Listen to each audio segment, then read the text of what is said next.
A mãe diz que está sem chão.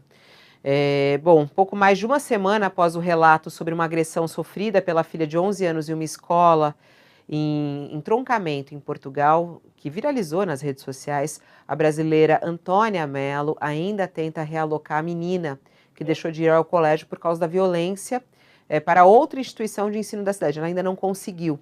Disse ela aqui ao UOL: a escola entrou em contato comigo e disse que as medidas estão sendo tomadas. Me chamaram hoje para falar das faltas da minha filha, já que ela não está indo para a escola. Já manifestei meu interesse em ela ser trocada de colégio.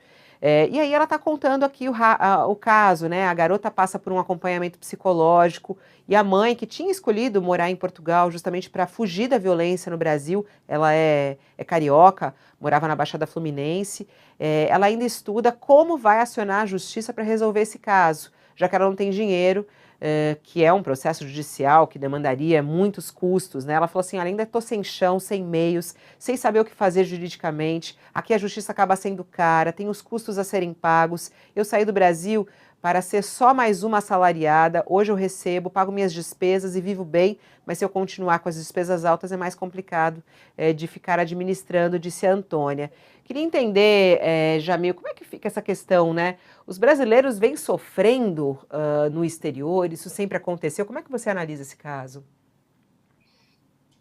Fabiola, é curioso, porque a gente tem tanto patriota no Brasil que fala sobre, né, de uma certa forma, que nós somos diferentes, e a gente sabe muito bem que a xenofobia é muito clara no Brasil também, e que o racismo também é muito claro no Brasil, e quando isso acontece no exterior, ele basicamente ganha uma nova proporção. Mas por que eu estou dizendo isso? Porque você tem hoje no Brasil, já chegam em Portugal, mas você tem hoje no Brasil um grupo de supremacistas, né, que imitam muito da ideologia americana.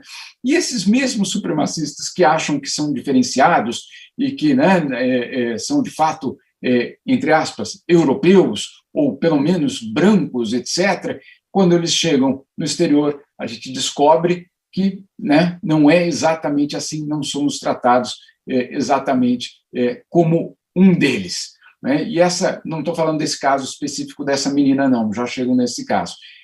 Numa forma geral, essa é a grande ironia dos supremacistas brasileiros ou dos racistas brasileiros, que quando chegam ao exterior descobrem que somos todos, nem só brasileiros, todos latinos. Né? E aí é colocado num pacote muito maior.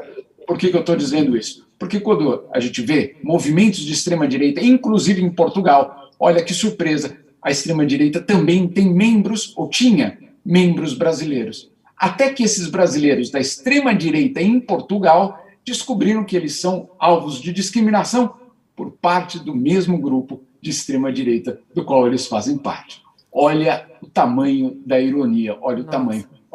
E aí descobrem isso. Agora, qual é a situação hoje? Jamil, antes até de você entrar na história da menina, a gente tem um vídeo, eu não sabia que a gente tem um vídeo da Antônia falando sobre o caso. Vamos colocar para você poder comentar. Os motivos que me tiraram do Rio de Janeiro foi a violência. E vim para um país onde se prega a segurança, onde se tem a criança em primeiro lugar. E eu simplesmente me deparo. Na sexta-feira, minha filha chegou e falou de uma briga na escola e falou que outras crianças simplesmente estavam a agravar. Tenho como bem mais precioso os meus filhos. Não vou nunca aceitar que alguém venha agredi-los de tal maneira. E o que mais me preocupa, o que mais me choca é que aconteceu dentro da escola. Que tristeza, né? Vamos lá, Fabiana.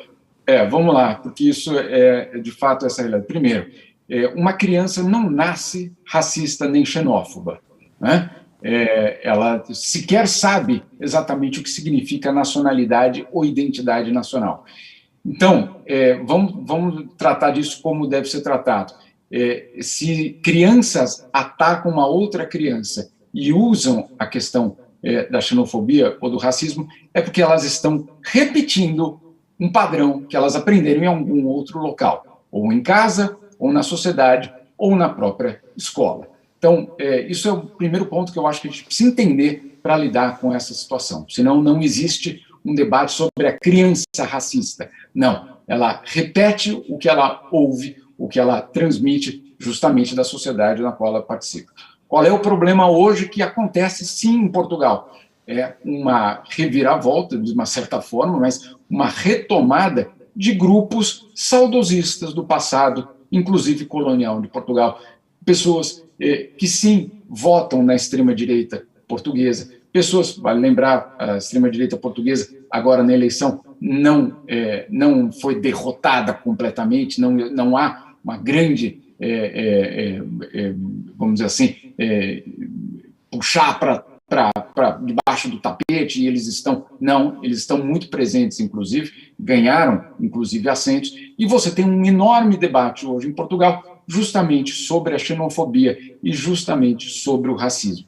É nesse contexto que esse caso dessa brasileira acontece. No própria situação de Portugal, Fabiola, recentemente, um grupo de peritos da ONU foi até Portugal justamente diante dessa realidade de xenofobia e recomendaram alguns pontos muito simbólicos, inclusive reforçar na educação, o que de fato foi a história da colonização portuguesa na África e em outras partes do mundo, como no caso brasileiro. Ou seja, você tem sim uma situação dessa muito clara. Outro episódio que é um pouco mais amplo, dúvidas, isso inclusive em escolas, sobre se o nosso português, e aí o português que falamos no Brasil, é considerado como errado ou certo nas escolas em Portugal. O que, claro, também é interpretado por alguns como um ato, sim, de xenofobia, ou pelo menos de questionamento